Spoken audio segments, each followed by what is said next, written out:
Hi, I'm James Angel. I'm a PhD student at King's College London.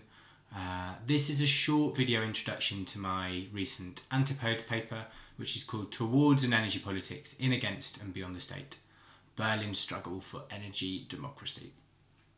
The paper traces the recent experiences of a campaign in Berlin, Germany called the Berliner Energietisch, which translates roughly as the Berlin Energy Roundtable. This is an attempt to remunicipalise energy provision in the city.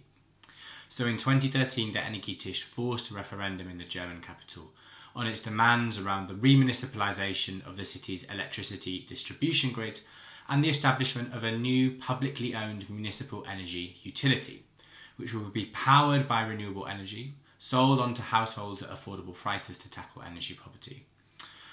With the company controlled through various democratic mechanisms, such as elected board members, advisory neighbourhood assemblies, and total transparency. While the campaign had a significant impact on the public debate around energy in the city and attracted widespread public support, it failed to win the referendum.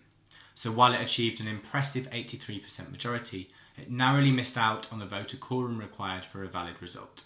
And this was the direct consequence of the local state's decision to move the date of the referendum away from the general election in a move intended to undermine the campaign.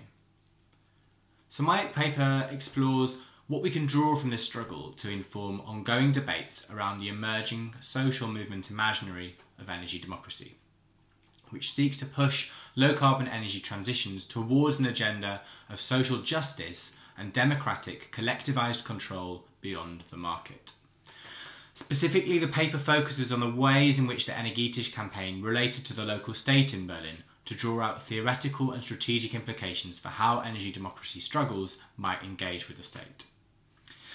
And the argument that I tried to make is that it's productive to read the Energietisch as enacting an energy politics that is at once in, against and beyond the state. So the campaign worked very clearly in the state in the first instance, deploying the mechanisms of formal politics through the referendum in an attempt to extend state provision in the city's infrastructural politics. Yet the Energietisch also sought to work against the state in that it sought to reconstitute the socio-ecological processes through which state institutions emerge, by making these processes more subject to the participatory popular control of the city's inhabitants. And finally, the Energietisch worked beyond the state on account of a recognition that the relations of domination within which the local state is enmeshed would inevitably stand in the way of the campaign realising all of its emancipatory desires through struggle oriented solely around state institutions. But I argue in the paper that this latter dimension of struggle beyond the state was perhaps underprivileged by the campaign, which became, to use the terminology of John Holloway, somewhat sucked into the bureaucracies and the temporalities of formal politics, losing sense of the need to build resilient and creative sources of independent grassroots power. And I draw several conclusions from this argument. Firstly, I argue that the experiences in Berlin help evidence and inform a relational approach to the state, such as that developed by Bob Jessup. And on this view, state institutions are the material outcome of ongoing and contested socio-ecological processes. Secondly, the implication for political practice is that while the state is produced through prevailing processes, so capital, coloniality, patriarchy and the like, and as such will inevitably frustrate emancipatory aspirations, these processes emerge through concrete moments of struggle. And that means that there's room for transformative political practices to shape the form and the function of the state in more desirable directions. And so, thirdly, for the question of energy democracy, the state emerges as a fruitful terrain of struggle. The aim, I think, should be to avoid fetishising the state as either the be-all and end-all of energy contestation or as the straightforward villain or executive committee of capital. Instead, the experience of Berlin unearths interesting strategic grounds for attempting to enrol the state in democratic energy transitions, while simultaneously demonstrating that our thinking on energy democracy should not restrict itself to the constraints of the existing state form.